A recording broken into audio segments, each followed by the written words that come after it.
I did not set any goals for 2025, which is a huge shift for me because for the past 26 years of my life, I always set goals at the beginning of the year. I was one of those people in middle school and high school even that would sit there and journal out everything I wanted in the next year. I would list out month by month, putting each goal into the specific months I was going to work on them, and spent hours and hours goal planning and New Year's resolutioning before January 1st. But in 2024, things took a turn for me in my life because of my health problems, and that caused me to not have any time or energy to put towards those goals I had set at the beginning of the year. But funny enough, 2024 was one of my favorite and greatest years yet when it comes to not amount of success I had, but the amount of satisfaction I had with my life at the end of the year. And this was really surprising to me because we've been told pretty much our entire lives through social media, the news, books we read, everywhere around us that success comes from rigid goal planning and structure in our day-to-day life. How many of you were taught about SMART goals from a very young age? I can't even remember the first time I heard about SMART goals, but they were drilled into my head. 5 a.m. routines, endless hustle, all of the headlines that honestly I also have been a part of creating on this platform have really skewed our ability to create a life we want and made us think that the only way to do that was with these super rigid structures. But my story proves otherwise. So here's how I found success without goals in 2024 and why it might work better for you too. There's 3 main problems that I see with traditional goal setting methods. The first one is the sunk cost fallacy. I have struggled with this concept my entire life because I constantly would set the same goals year after year after year. Not even because I still wanted to achieve the goal, but because I did not achieve it the previous year. So if you're someone that tends to look at your past year's goals, see what you did not achieve, and then literally just transfer it over to the next year,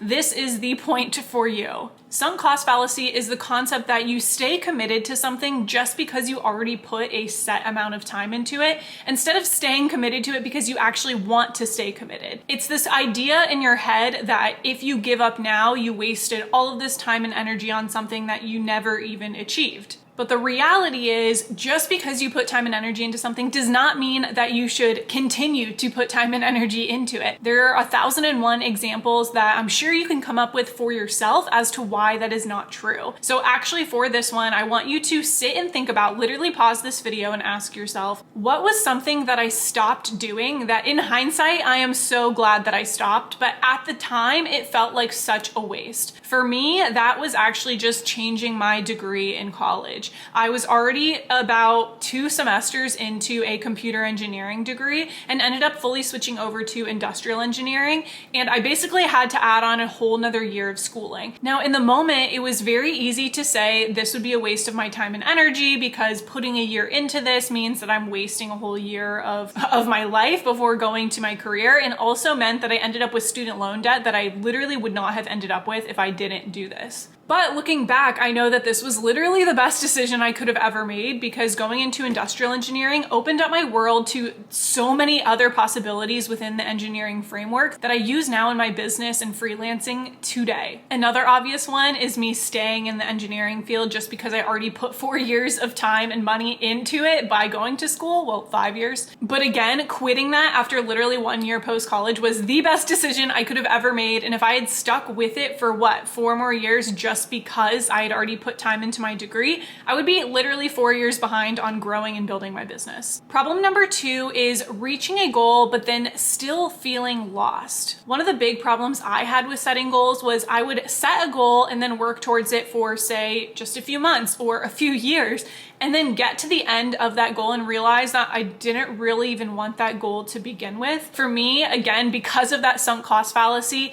and because of a lot of external pressures and people-pleasing tendencies that I have, I found myself constantly setting goals that weren't actually aligned with me and my values and my personality, which is honestly a very depressing concept to finally reach a goal and then realize you don't even care about it anyways. But more importantly, problem number 3, which piggybacks off of number 2, is reaching the goal and then realizing that you do not have the ability nor the drive or the want to sustain that goal. If you take anything away from this video, it is this point right here. And it's really twofold. The first piece is when you set goals, you don't necessarily think about what the day-to-day life to actually achieve that goal is going to look like. Say you want to lose 20 pounds, but you don't think about the fact that to do that, you're gonna have to eat a certain way and cut a certain amount of calories every day or work out a certain amount of time.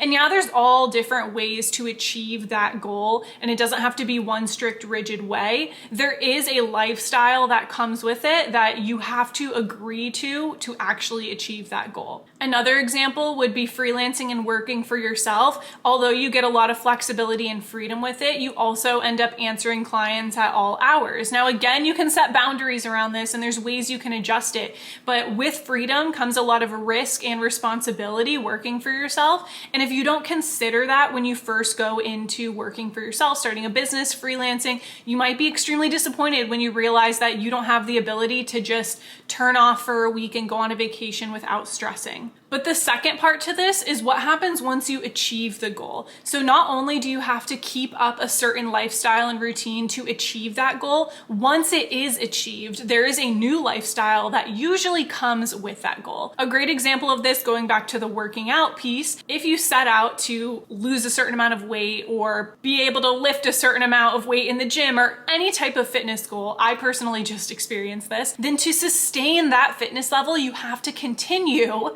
what you were doing at some capacity throughout. Now, this sounds obvious and like, duh, of course, but what's really hard is when you finally achieve this goal and then something happens in your life that might not even be under your control. So for example, I dealt with a lot of health issues last year that led to me working out less and less. So as I worked out less and less, I put back on some of the weight that I had previously lost, and I lost some of the strength that I had previously gained. And this is a very difficult thing to come to terms with when you spent so much time working towards a goal and getting to a specific point in your fitness journey. Now, again, I know that I can go back to this, but I am just at this point very grateful that my fitness journey was created with a hobby that I love so much, which is aerial silks. In the past, whenever I was using lifting weights in the gym, which is something I do not find passion in at all and do not enjoy, if I had reached this crazy amazing goal and then had to completely start back at square one, I would be devastated and honestly would probably give up.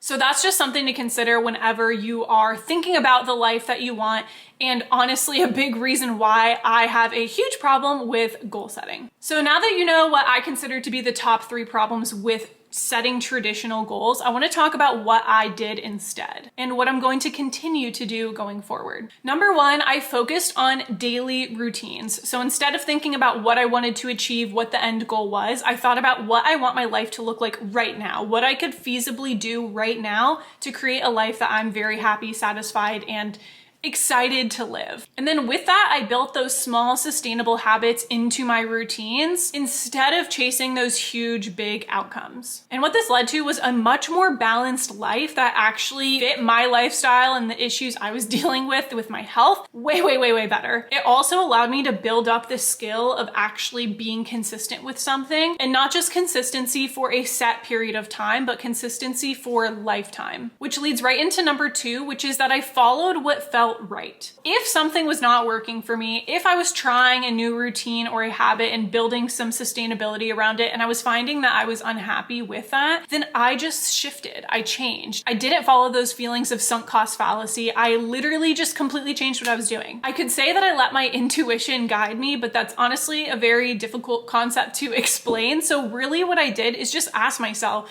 am I happy right now?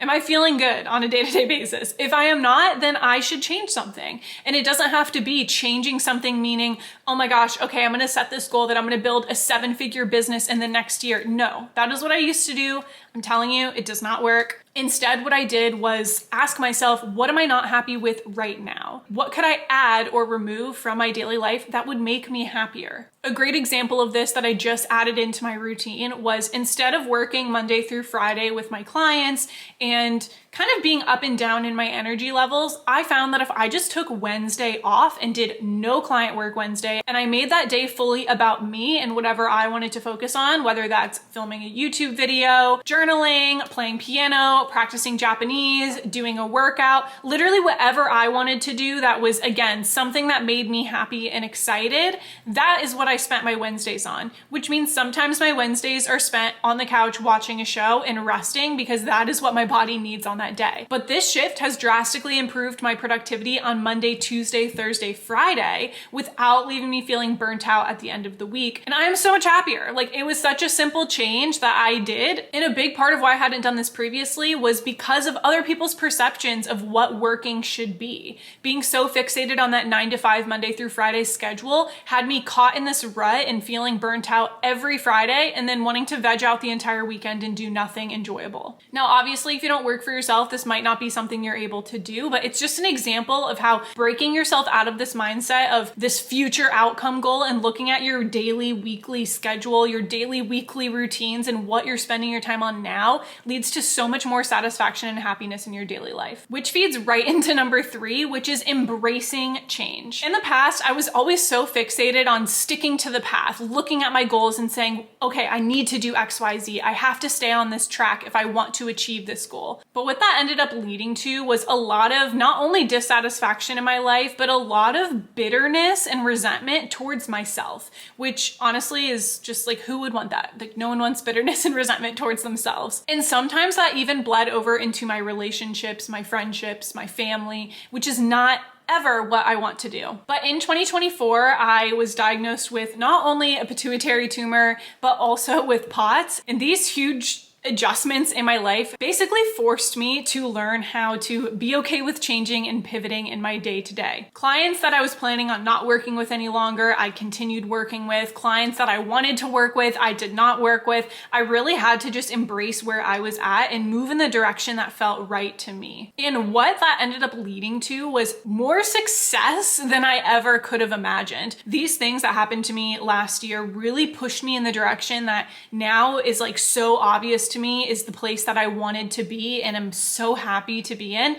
But in the moment, it was very hard to see that when I was so fixated on these numbers goals and where I thought I should be at this point in my life, which leads me into the last and final number 4 thing that I did, which was letting go of those age-based milestones. Every one of us deals with these. They are so prevalent in society, and depending on where you live, those age-based milestones might look differently. But when I was growing up, I had created these milestones in my head that I had to achieve. I wanted to be married by 23. I wanted to have kids by 28. I wanted to own a house by 25. I had created these milestones in my head for no reason whatsoever, besides the fact that that's what I saw in society was the best thing to do. That is what I heard and saw in my own family life. And so I convinced myself that I had to follow these. But again, that just led to more resentment and frustration whenever life did not hand me the pile of cards that would allow me to reach those milestones. And this also ended up leading to a lot of self-doubt because I had started telling myself that the reason I wasn't reaching these milestones is because I was not capable of achieving my goals, because I didn't have the strength, the mentality, the discipline to actually achieve those goals. But now it's so obvious to me that it is a mix of multiple things. It is not just me. It is also what's going on in society and the economy. Me not owning a house right now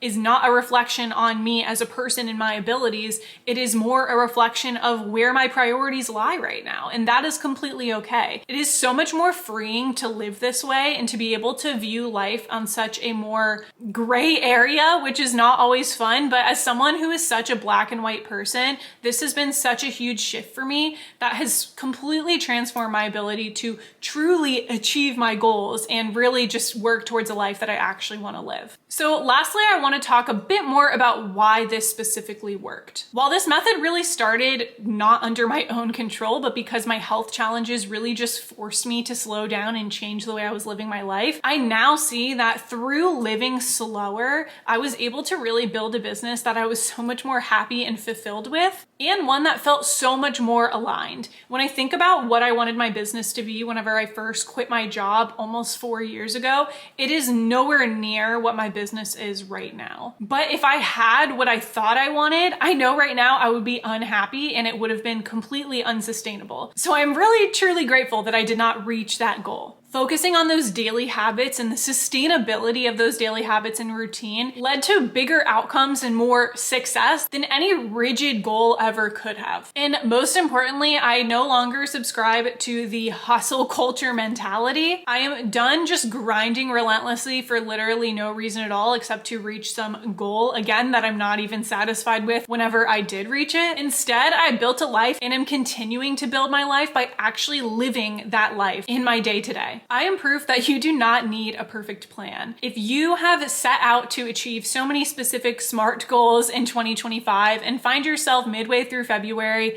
already pretty unhappy with where you're at, I challenge you to reflect on this video and really think about those goals and if they are even actually aligned with what you want out of your life. Is the day-to-day routine that would come from having to achieve that goal and then actually achieving it and sustaining it possible for you and something you actually want to do? There's a specific journal exercise that I have done every single year for the past few years since I quit my job that has really paved the way into this mindset and this lifestyle that I live now of not setting goals and really focusing on what I want out of my life. So if you want that journal prompt, then head down in the description below and I'll have a link for you to access it in Notion. Basically, what I find the most success with doing this journal prompt is to do it every single year. The first time you do it, you're going to be like, okay, great, I'm filling this out. The second time you do it, when you get to come back and read last year's answers and then answer them again for the next year, you're going to be so blown away by how amazing and motivating these journal prompts are. You could even do this on a quarterly basis if you really want to kind of get things rolling now instead of having to wait until the new year. But let me know if you check it out because honestly, I think it's amazing. I don't even remember where I found these journal prompts, but I've adjusted them and edited them to what feels right for me. I really hope you enjoyed today's video and I will see you in the next one.